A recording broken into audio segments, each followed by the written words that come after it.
In Grace, the story of Jane Holloway. Friends, brothers, sisters, lend me your ears and your hearts.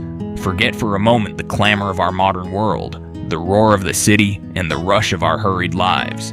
Settle into this quiet moment and listen to a voice that echoes from another time, a voice that speaks of endurance, of faith, and of a past that shaped the very ground we stand on. I want to take you back to 1937, to the dust of Opelika, Alabama.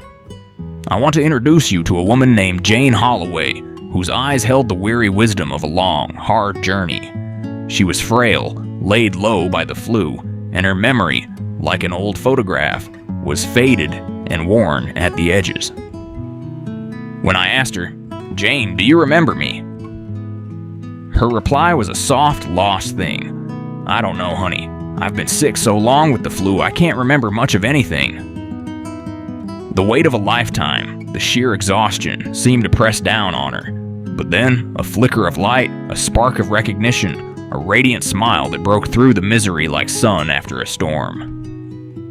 "Shucks," she said, her voice finding its strength. "Course I remember you, honey. Your daddy sure was good to my boys. Watt worked for him so long." And in that simple act of remembering, she offered a gift. She invited me to sit, to rest, and in the quiet comfort of her humble home, she began to weave a tapestry of her life, a story of herself and the slavery days as she best recalled. She sat there, a woman alone save for a 12-year-old grandson, a child who couldn't yet carry the burden of their world. But there was no bitterness in her voice, no complaint in her heart. "I guess I've got no right to complain," she said with a gentle sigh. "I reckon I've gotten plenty out of life." Can you imagine? A woman who had seen so much hardship, who had lived through the unfathomable, could look back and find gratitude. It was a testament to a spirit that had not just survived, but had somehow thrived. She told me she was born up in North Alabama, the daughter of Carrie and Traylor Holloway. She had a brother, Maryland, and together, just the two of them, they lived in a mud and log house with a massive fireplace that was the heart of their home.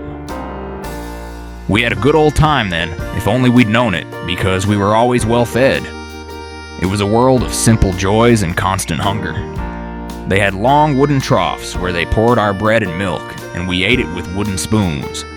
When they'd yell, "Children, children," bread. You better believe we'd be running fast to get there. We were always hungry. Imagine that scramble, that raw, primal rush for food, a memory that, in its simplicity, speaks volumes about their existence. She spoke of the big house, a 4-room structure all planked up, and of their owner, Mr. Billy Taylor, who she said was mighty good to his slaves. He didn't have many, she said, just a little plantation. She even spoke of their overseer, who, in her gentle telling, had to whip some of them, sometimes, but that was only because they wouldn't work. They brought it on themselves. Her words, born of a different time and a different understanding, paint a complex, difficult picture, a window into a world where such a brutal reality could be rationalized and endured. And then came the chaos of war. When the Yankees came during the war, the men came running and screaming that the Yankees were coming. A moment of terror, of a world turned upside down. And sure enough, they came on horseback and took all the provisions from our smokehouse. They took everything we had, food and livestock included. The brutality of war, the casual destruction, the stripping away of all they had, a stark contrast to the quiet hardship of their daily lives. But Jane's story was not just one of physical hardship. It was a story of faith, of a soul seeking light in the darkness.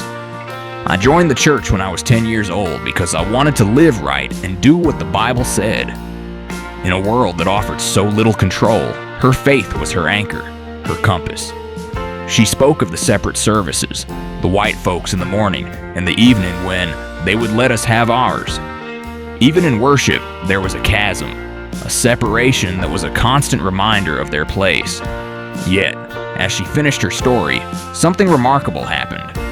Jane Holloway, a woman who minutes before was lost in the fog of her illness, emerged from her cabin, stepping out onto the porch.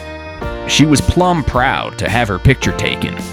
In that single act, she reclaimed her dignity. She stepped into the sunlight, a woman who had carried the history of her people, the legacy of slavery and the promise of a new life, and she stood tall. Her pride wasn't a defiance. It was a simple, quiet statement of her humanity. It was her moment to be seen, not just as a survivor, but as a person of worth.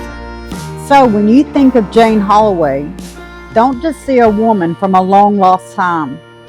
See a story of resilience, of faith, of a spirit that can be bent but never broken. See her smile, her gratitude, her quiet pride.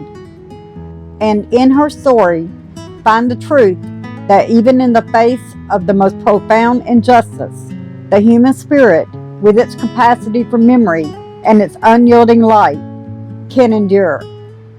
Her voice may be a whisper from the past, but the power of her story rings out, clear and true, for all of us to hear. I hope you enjoyed it. God bless you. Have a good day.